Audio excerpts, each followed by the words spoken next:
आगे बढ़ेंगे। राजस्थान कर्मचारी चयन बोर्ड से मिल रही बड़ी खबर का रुख करेंगे। फायरमैन भर्ती 2021 में 156 अभ्यर्थी अपात्र घोषित। बोर्ड ने करीब 156 अभ्यर्थियों को अपात्र घोषित किया, जिनका फायरमैन डिप्लोमा फर्जी पाया गया। ज्वाइन कर चुके अभ्यर्थियों की भी बोर्ड करेगा दोबारा डॉक्यूमेंट जांच। और देखिएगा, जिनका फायरमैन डिप्लोमा फर्जी पाया गया, अब उनको लेकर बड़ा एक्शन हुआ है और अपात्र घोषित किए हैं करीब 156 अभ्यर्थी।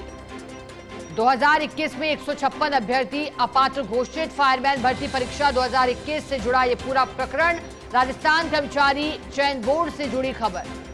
156 अभ्यर्थी ऐसे जिन्हें अपात्र घोषित किया गया, क्योंकि फर्जीवाड़े की सूचना थी, डिप्लोमा फर्जी पाया गया था।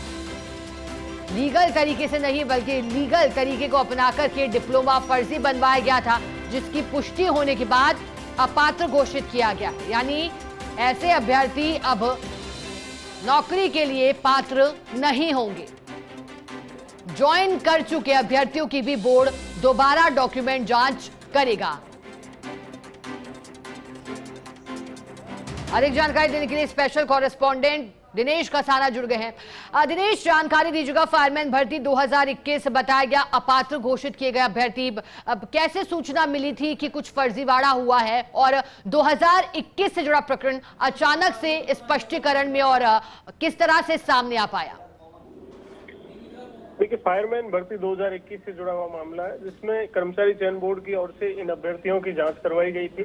जो सस्पेंस जिन अभ्यर्थियों पर था, जिनकी शिकायत मिल रही थी, उसके आधार पर चयन बोर्ड ने इसकी जांच करवाई और उस जांच में 156 अभ्यर्थियों के जो डॉक्यूमेंट्स थे, जो फायर एनओसी थी या फिर फायर डिप्लोमा था, डिग्री जो ली गई थी, वो पूरी तरह से फर्जी पाई गई थी। जिन यूनिवर्सिटीज की और जिन कॉलेज की वो डिग्री थी, वहां से बोर्ड की ओर से जानकारी मांगी,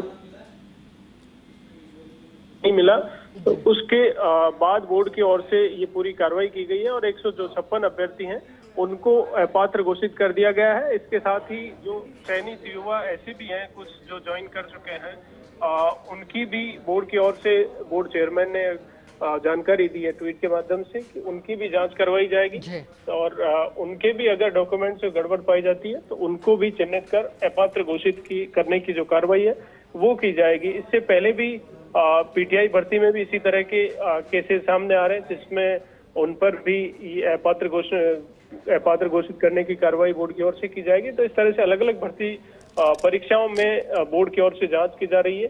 जिन अभ्यर्थियों के डॉक्यूमेंट्स दस्तावेज हैं, उनके संबंधित यूनिवर्सिटीज से पूरी जानकारी मांगी जा रही है और जैसे ही ये प्रक्रिया पूरी होती है, उन्हें अपात्र घोषित करने की कार्रवाई की जा रही है। तो एक बड़ा एक कह सकते हैं कि बड़ी संख्या में फर्जीवाड़ा है, वो इस पूरी भर्ती प्रक्रिया में पाया गया है और इसको लेकर आज बोर्ड की ओर से ये कदम उठाया गया। दिनेश, अपात्र घोषित अभ्यर्थी क्या इसी भर्ती तक सीमित हैं या फिर इन्हीं अभ्यर्थियों के नामों को लेकर आगे भी जांच पड़ताल होगी? देखिए, ये केवल फायरमैन का मामला नहीं है, पीटीआई भर्ती में भी ठीक इसी तरह का है। 1200 के करीब अभ्यर्थियों की एसओजी ने जांच की, उसमें 400 के करीब अभ्यर्थियों को अभी तक आइडेंटिफाई कर लिया गया है।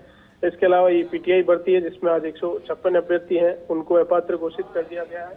और भी जो टेक्निकल डिग्री से संबंधित जो भर्ती परीक्षाएं हैं, उनके डॉक्यूमेंट्स की बोर्ड की ओर द्वारा जाँच की जा रही है। जैसे ही ये कंप्लीट होती है, संबंधित यूनिवर्सिटी से पूरी जानकारी मांगी जा रही है।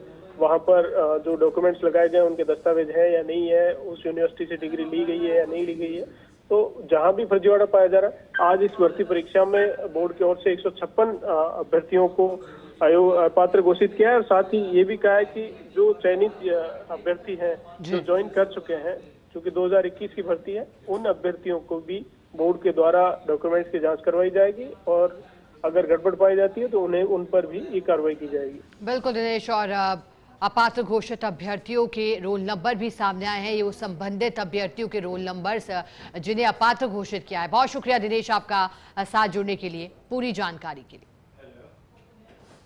देखिएगा, अब कार्यालय आदेश साफ कह रहा है कि निम्नलिखित अभ्यर्थियों को अपात्र घोषित किया जाता है। ये वो रोल नंबर 10111 11915 और ऐसे ही पूरी फहरिस्त 156 अभ्यर्थियों की ये लिस्ट जिन्हें अपात्र घोषित किया। और जैसा कि हमारे सहयोगी बता रहे थे कि न सिर्फ इस परीक्षा बल्कि दायरा और भी बड़ा है।